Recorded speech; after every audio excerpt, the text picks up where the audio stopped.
시청자 여러분 안녕하십니까? 출발 성공 투자 박민영입니다. 안녕하세요. 김수정입니다. 어제 뉴욕 증시는 오전장에 좀 잘 견디나 싶었는데 CPI가 역시나 시장 예상치를 상회했고 41년 만에 최고치를 기록한 가운데 이 부분이 또다시 긴축 부담으로 이어졌습니다. 네, 긴축 부담을 안고 가는 시장에서 국제 유가까지 또 폭등하는 흐름이 확인이 됐죠. 이 때문에 뉴욕장이 후반에 탄력이 조금 떨어지는 상황이었는데 오늘 시장에 대한 얘기 좀 담아보고요. 지정학적 이야기도 여전합니다. 러시아 푸틴 대통령이 우크라이나와 대화가 끝났다라고 언급하면서 또다시 불안감을 키웠는데 어떻게 바라봐야 될 것인가? 오늘 내용들 한번 정리해 보겠습니다. 시장이 계속 경계했던 이 CPI 말씀 주셨던 그 내용부터 좀 정리를 하고 시작을 할게요.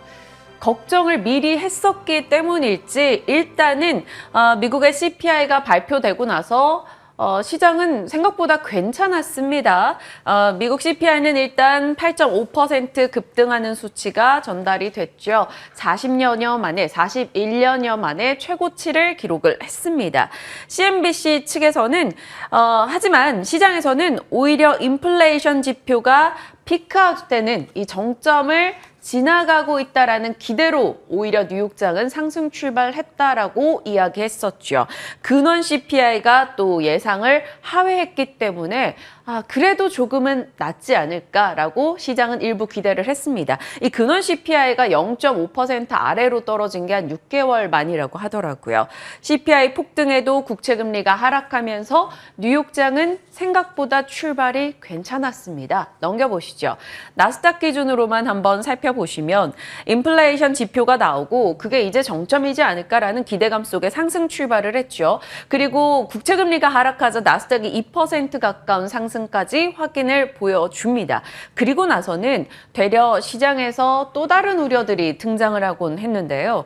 바로 유가가 강력하게 올라갔다라는 겁니다. 그리고 러시아에서 화학무기 사용 관련한 이슈가 계속 부각됐고 그러자 인플레 긴축 다시 한번 고개를 들면서 결국에는 하락 전환하는 흐름이 확인이 됐습니다. CPI를 견뎠더니 이번에는 또 오펙과 러시아 국제유가가 지수를 발목 잡는 느낌이 들었던 오늘이었죠. 넘겨보시면. 일단 국제유가가 6% 이상 뛰었습니다. 푸틴에서는 우크라이나와 대화 끝났다라고 이야기를 했고요. 오펙에서는 러시아 원유 손실분 너희 감당 못할 걸 이 뉘앙스를 풍겼죠. 그리고 중국에서 일부 도시의 봉쇄가 완화됐습니다. 원유 수요가 다시 늘 수 있다라는 기조 속에서 결국에는 유가 폭등, 그 밖에 니켈, 각종 아연 이런 원자재 쪽에서도 꿈틀거리는 움직임이 나오면서 오늘도 원자재 쪽이 조금 더 강했습니다. 요즘엔 원자재가 강하면 이게 지수에는 오히려 부담이 되면서 내려가는 요소가 되다 보니까 양 지수가 조금 반대의 흐름을 보여주고 있죠. 거기다 시장에 부담이 됐던 건 바로 반도체 쪽이었습니다. 올해부터 해서 4월 8일까지의 기준으로만 놓고 봐도 세계적인 글로벌 반도체 업체들, 생산부터 해서 장비 업체들까지 하면 주가 하락률이 만만치 않습니다. 인피니온도 32% 밀렸고요. 장비 쪽의 대표주자 램리서치도 올해 31%, AMD, 마이크론 등의 종목들 모두 하락이었죠. 그리고 오늘 새벽 마감한 뉴욕장에서도 반도체 종목군들은 거의 다 떨어졌습니다. 여기 있는 종목 중에서 유일하게 오른 게 바로 퀄컴인데 퀄컴은 밤사이 오른 이슈는 애플이 올라가면서 애플 부품단의 종목들이 같이 강했습니다. 그 덕분에 퀄컴이 밤에는 빨간불을 켰죠. 자, 그럼 반도체 쪽을 보시면 왜 부진한가 이유들을 찾아보면 도대체 반도체를 왜 사야 돼? 이런 생각이 들 정도입니다. 글로벌 경기 민감주로서 우크라이나 이슈로서 각종 여러 가지 악재로 반도체 종목들은 하락했는데 더욱 좀 걱정이 되는 부분은 서학개미들은 AMD와 엔비디아를 사고 있고요. 그리고 동학개미들은 삼성전자와 SK하이닉스를 여전히 매수하고 있다는 겁니다. 떨어지는 반도체 칼날은 전부 다 개인 투자자가 받고 있는 상황인데 나중에 과연 이게 어떤 결과를 안겨줄지 부디 좀 좋은 결과이길 좀 바라보겠고요. 국내장을 보신다면 더 팔 게 남았냐? 라는 생각이 들 정도로 외국인이 올해 강한 매도를 보입니다. 코스피 코스닥 합쳐서 10조 원 이상의 매도 물량을 내놓고 있죠. 해외 IB에서는 계속해서 국내 대형주의 목표가를 하향 조정하는 흐름 보여지는데 아시아 성장 전망 우크라이나 이슈로 인해서 떨어질 거다라는 전망이고요. 한국, 대만 등은 대외 경제 노출도가 높기 때문에 더 타격받을 수 있다라는 겁니다. 수급적으로 외국인의 이탈이 나오고 있고 그런 상황에서 거래대금 자체도 떨어지고 있습니다. 일평균 거래대금이 지난해 그 지난해와 생각해 봤을 때는 압도적으로 줄어드는 상황이고요. 올해에도 계속해서 감소하고 있습니다. 그 와중에 공매도 물량만 사상 최대를 기록하고 있죠. 자, 전반적으로는 그래서 시장이 어렵다입니다. 녹록지 않다라는 거고요. 그 와중에 계속 테마성 이슈들은 빠르게 순환하고 있어요. 저희도 최대한 테마성 이슈들로 전략을 좀 많이 초점을 맞춰가면서 수익도 내보겠지만 이런 산업적인 전략은 계속 끌고 가야 되는 거니까요. 함께 호흡하겠습니다. 지금 또 궁금해할 만한 개인 투자자들의 궁금 섹터로 오늘 다음 브리핑 이어가 볼까요? 네, 맞습니다. 건설주에 대한 이야기를 나눠보려고 하는데요. 건설주들 3월 9일에 있었던 제20대 대선 이후로는 규제 완화에 대한 기대감에 잘 가는 듯 하더니 4월부터 쭉쭉쭉 내려와서 결국에 다시 제자리가 됐습니다. 사실 이런 규제 완화 기대감이 어느 정도 좀 소멸이 된 걸까요? 건설업종 지수가 이렇게 부진한 모습을 나타낸 건데요. 최근 한 달 동안의 대형 건설주들의 주가 흐름을 보더라도 똑같은 상황입니다. 지금 보시듯이 많이 올랐던 만큼 많이 빠지는 그런 GS건설, 현대건설 등이 있고 사실 DL, ENC 같은 경우에도 건설 현장에서 잇따른 사망사고 소식이 들려오면서 주가에는 악영향을 줬습니다. 그리고 HDC 현대산업개발 같은 경우에도 어제 서울시가 오는 29일까지 광주 화정 아이파크 외벽 붕괴 사고에 대해서 등록 말소 또는 영업정지 1년 처분에 대해서 의견을 제출하라고 통보하기도 했고요. 그리고 이와 별도로 광주 학동 철거 건물 붕괴 사고로 인해서 8개월의 영업정지 처분을 내린 것도 주가에는 부담으로 작용했습니다. 이렇게 지금 윤 당선 한 달째 건설주들의 주가는 시큰둥한 모습인데요. 다음 페이지 넘겨보겠습니다. 재건축 규제 완화 그리고 민간 위주의 공급 계획 관련해서 구체적인 방안이 나오지 않으면서 상승 동력이 좀 상실됐다라는 얘기가 나오고 있습니다. 그리고 단기간에 많이 올랐던 만큼 관련주 내에서 차익 매물이 나오고 있는 거죠. 또 비수도권 일부 지역에서는 미분양 물량이 증가하고 있다는 점도 부담이 되고 있습니다. 규제 완화 그리고 건설사의 수주 잔고가 규제 완화 부분이 실제로 이 건설사의 수주 잔고로 이어지기까지는 3, 4년의 시차가 든다고 하는데요. 그러다 보니까 이번에 나오더라도 다음 대선 후보 때 다음 정권에서 이 부분이 반영되는 경우도 있다라는 것을 얘기를 들고 있습니다. 다음 페이지 한번 넘겨보겠습니다. FN 가이드에 따르면 건설 업체들의 지난 1분기 영업이익 추정치도 한 달 전보다 하향 조정됐다고 하는데요. 증권가에서도 이렇게 팽팽하게 두 가지로 분석이 갈리고 있었습니다. 현대차증권에서는 대선에 대한 이벤트는 좀 끝이 났지만 새 정부 출범 후에를 기대할 수 있다라고 얘기했고 그러다 보니 하반기부터 건설주의 주가가 우상향할 것이다라고 전망을 냈습니다. 그러면서 실적 개선이 뚜렷하고 밸류 매력이 높은 종목으로 현대건설, 대우건설을 최선호주로 제시했습니다. 또 NH투자증권에서는 구체적인 발표는 5월에 새 정부가 들어서고 나서 있을 예정이지만 건설주는 여전히 높은 밸류에이션의 부담을 안고 있는 상황이고 하반기에도 이러한 밸류를 끌어올릴 만한 수주를 기대하기는 어렵다라고 얘기를 했습니다. 한편 이 건설주가 부진한 동안 잘 가고 있는 쪽은 따로 있었는데요. 바로 건자재 쪽입니다. 왜 올랐나 보니까 규제 완화 기대감을 같이 가져갔고 원가 상승에 따라서 실적 개선 전망이 나왔기 때문입니다. 이 원가 상승이 사실 건설주에게는 부담이 됐지만 건자재 쪽에게는 호재가 되는 부분이었죠. 물론 종목별로도 차별화가 있기는 했습니다. 종목별로 보시면 떨어지는 종목은 떨어지긴 했지만 건설주 대비해서 덜 떨어졌고요. 그리고 오르는 종목들은 이렇게 한 달 동안 강한 시세를 나타내기도 했습니다.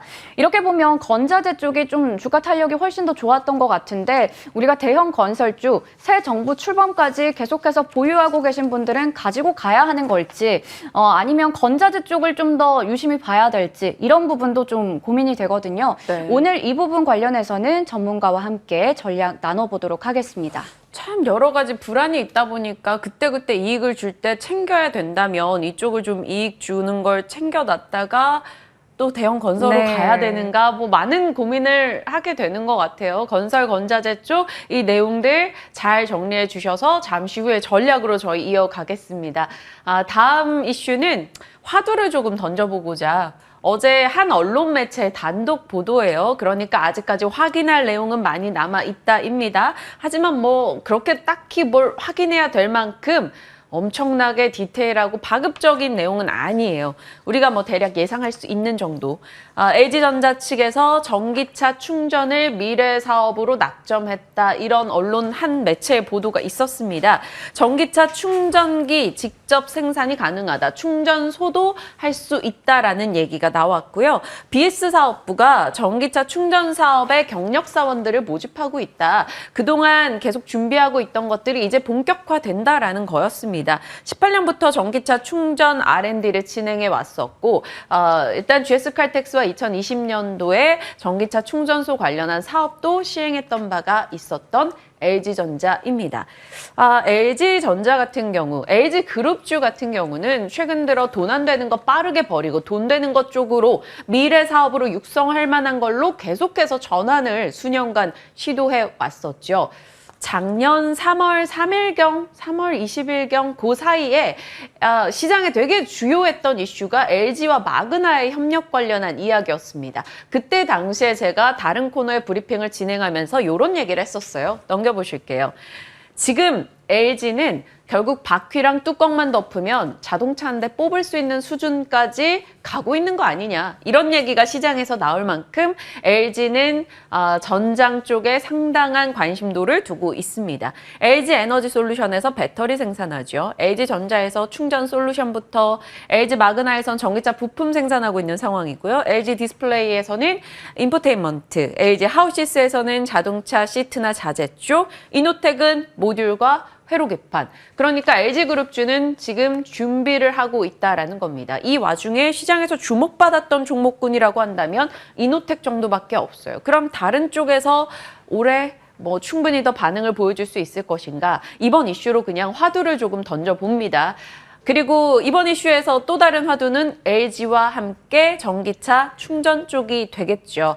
우리가 전기차를 살 때 고민하는 이유들이에요. 그동안 많이 거론됐었던. 짧은 주행거리 이제 뭐 500km 곧 나온다고 하죠. 해결이 돼가는 부분이고 비싼 가격은 시간이 필요합니다. 긴 충전 시간도 요즘엔 15분이면 충전하는 것도 가능하다라고 하죠. 일부 여러 가지가 해결이 되고 있습니다. 하지만 이 사업이 성장하려면 배터리 성능 부분을 넘어서서 결국에는 인프라가 갖춰져야 한다. 이 얘기를 지난해부터 계속해서 얘기를 하고 있는 상황이죠. 그래서 지금 현대차부터 SK, LG 각 대기업에서도 이 사업으로 빠르게 진입을 하고 있습니다. 그래서 전기차 충전 관련주 꼽아본다면 뭐 이렇게들 꼽히는 것 같아요. 현대차에서는 전기차 충전소 이핏을 지금도 운영을 하고 있고요. 롯데정보통신도 관련 업체를 인수했죠. 대유플러스, 아모센스, 윌링스 이런 쪽에서는 무선 충전 관련주로 많이 꼽히는 업체들이고요. 보통 전기차 충전 관련해서 많이들 탑픽으로 꼽는 건 에스트래픽과 원익 P&E 등이 되더라고요. 스몰캡 종목들이 다수입니다. 그래서 커버도 잘 되지 않는 종목도 있고 그래서 오늘 LG그룹주 내에서 포인트를 한번 잡아보고 전기차 충전 관련해서도 포인트를 한번 잡아보면서 이 이슈를 화두로 던져 IT 쪽을 한번 훑어보는 전략도 챙겨보겠습니다. 자, 이렇게 좀 굵직굵직하게 개인 투자자들이 궁금해하는데 시세를 안 보이는 쪽을 저희가 점검을 했는데 다음 가나안가나에선 시세를 보이는 쪽이죠. 네, 맞습니다. 가나안가나 한번 체크해 볼까요? 지금 원전주 같은 경우 새 정부의 탈원전 폐기 움직임이 유효합니다. 하지만 원전주에서도 일부 관련주들이 상승세를 지속하고 있는데 한신기계 같은 경우에는 한 달 사이에 주가가 2배 이상 급등하기도 했죠. 증권가에서도 원전주의 주가는 우상향을 계속할 것이다라고 전망하고 있는데 네. 접근 전략 한번 오늘 챙겨보도록 하겠습니다. 다음으로 EU가 지난 8일에 러시아산 석탄 수입 금지를 선언하면서 천연가스 선물 가격이 13년 만에 최고치를 기록했는데 네. 여기에 이어서 이제는 러시아산 천연가스도 수입 금지를 한다라는 논의를 지금 진행하고 있다고 합니다. 물론 일각에서는 유럽이 러시아산 에너지 의존도가 높기 때문에 쉽게 이루어지지는 않을 것이다라는 얘기도 있지만 이에 어제 천연가스 관련 관련주들이 힘을 받았습니다. 거의 테마에서는 네. 이쪽이 제일 강했다 이런 맞습니다. 해석도 나오더라고요. 네, GSE가 어제 24% 넘게 거의 상한가까지 가는 모습이었거든요. 다음으로 조선주, 바로 어제 저희가 브리핑 시간에 다뤄드렸던 부분입니다. 1분기에 이 한국이 수주 1등을 기록했다고 하죠. 그래서 관련주들은 연일 강세 흐름을 이어가고 있는데 어제도 전략을 세워봤지만 추가적인 전략이 더 필요한 시점인 것 같습니다. 네. 자, 가나 안 가나로 이 내용에서 더 갈만한 내용들, 그렇지 않은 부분들 좀 추려볼 수 있도록 저희 최대한 빨리 지금부터 달려보겠습니다. 전략 함께 나눠보시죠.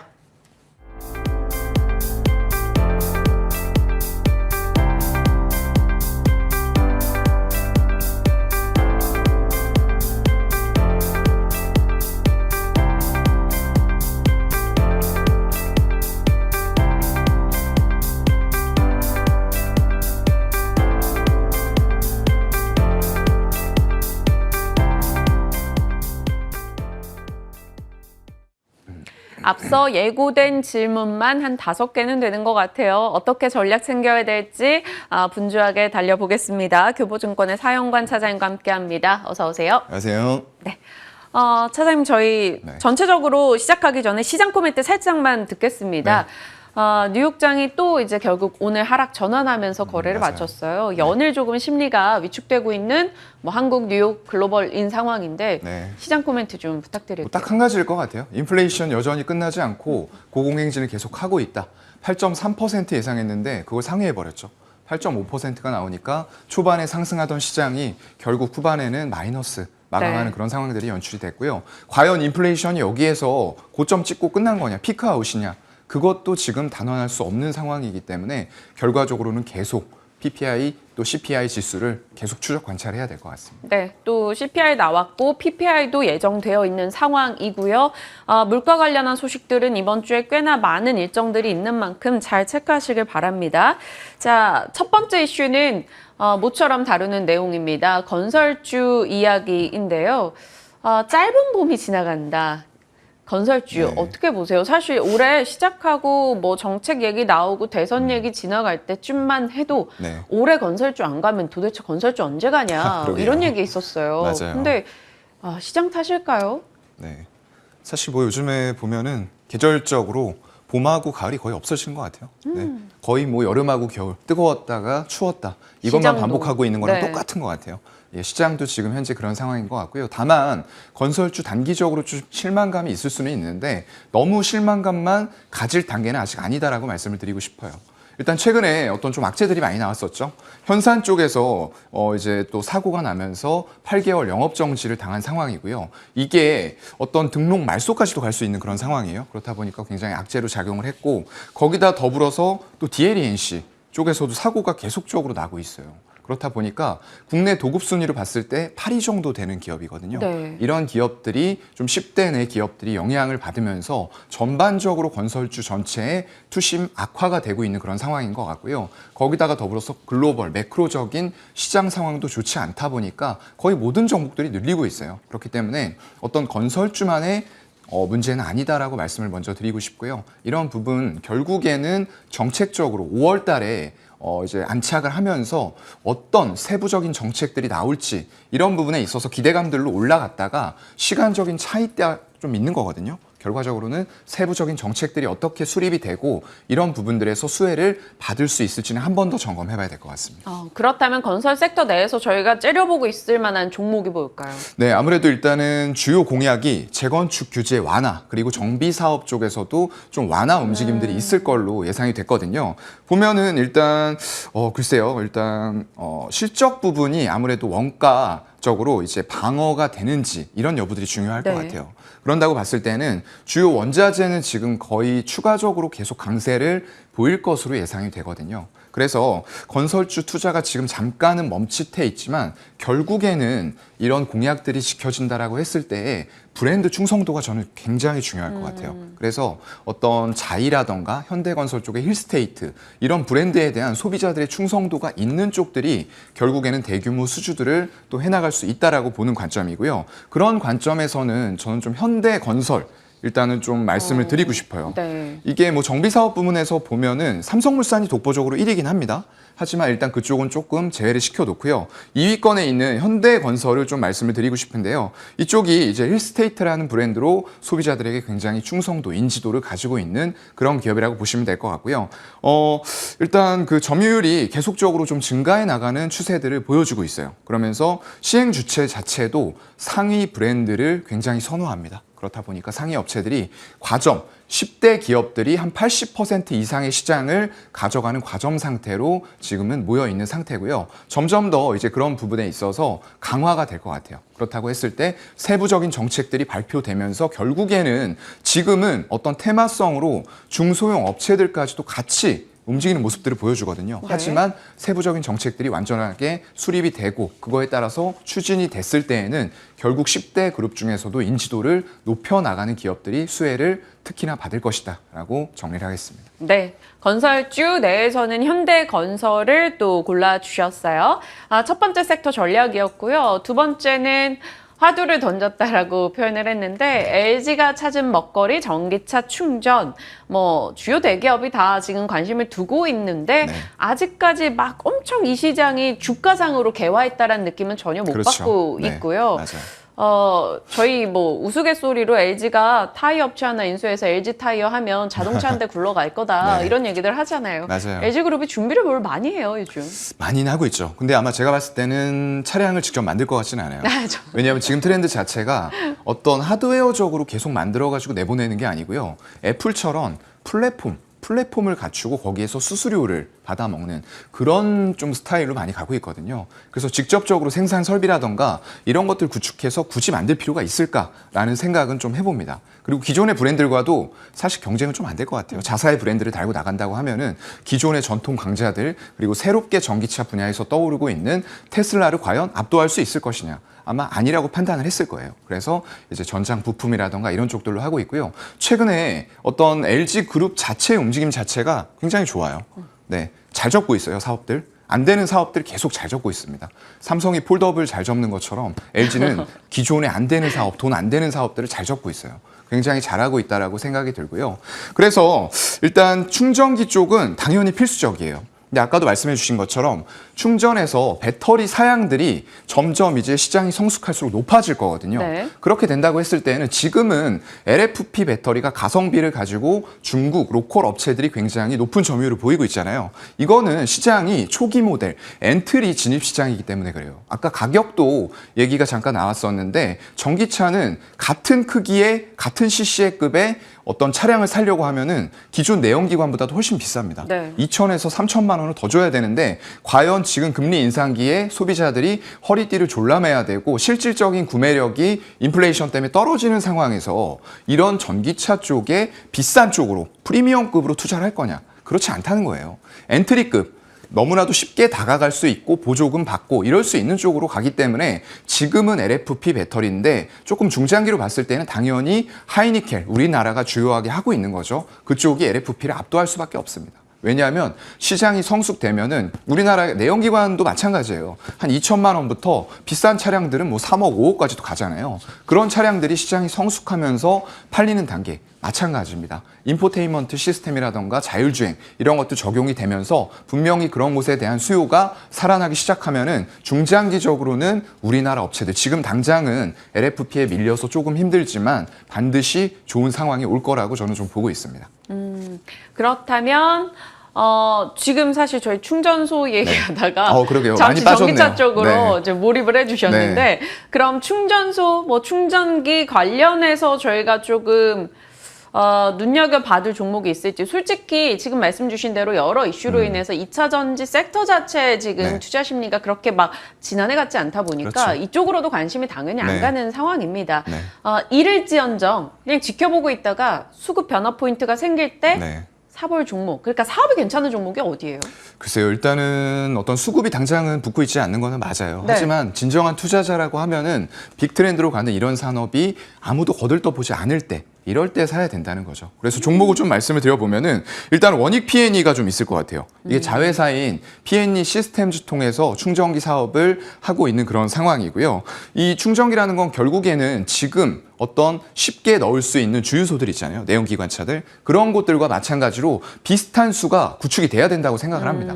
결국에 뭐 주행거리가 더 늘어나는 하이니켈단으로 가겠지만 그럼에도 불구하고 편의성이 선제적으로 구축이 되지 않으면은 소비자들이 불편함을 느끼면서 안 사려고 하겠다는 말이죠. 그래서 원익 P&E 하나 말씀드리고요. 하나만 더 말씀드리면은 일단 대유플러스라는 종목이 또 있을 것 같아요. 이쪽은 급속과 완속 충전기를 생산하는 업체고요. 얼마 전에 디스플레이 같은 업체도 이제 한국 전기차 충전 서비스 지분 보유 이슈로 좀 급등을 했던 이력들이 있습니다.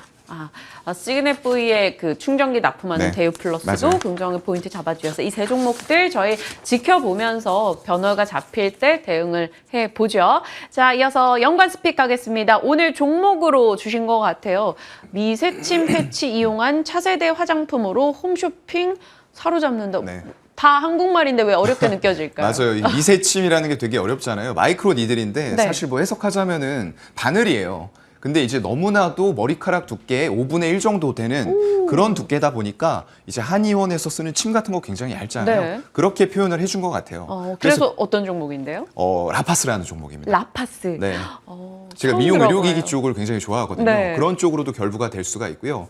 이 패치제라는 거에다가 굉장히 얇은 침을 붙이는 거예요. 그래가지고 그걸 피부에다가 부착을 시키면은 그걸 통해서 구조물을 통해서 체내로 흡수가 되는 거죠. 화장품 같은 것도 마찬가지예요. 이거 씻고 나서 바로 피부에 바르지 않으면 효과 없다라는 얘기도 있거든요. 근데 이거를 표면에만 톡톡 두드려서 발랐을 때 얼마나 피부 안으로 침투가 될 거냐는 거죠. 근데 이런 부분들을 패치제로 만들어서 화장품을 피부에 부착을 해주면은 더 흡수율이 좋다. 그리고 효과도 좋다라는 부분들이 과학적으로 좀 증명이 되고 있습니다. 그래서 화장품 쪽의 OEM 매출 비중이 굉장히 높아요. 60%를 넘는 그런 상황이고요. 아크로패스 같은 제품도 한 30%, 건기식이 일부 있는 그런 상태인데요. 이게 화장품 판매가 지금은 주지만 계량신약이라던가 바이오 의약품 이런 쪽들로도 패치제가 굉장히 적용이 많이 될 수가 있어요. 이 패치제가 어떤 그 치매라던가 이런 쪽들에 굉장히 많이 연구 개발이 이루어지고 있거든요.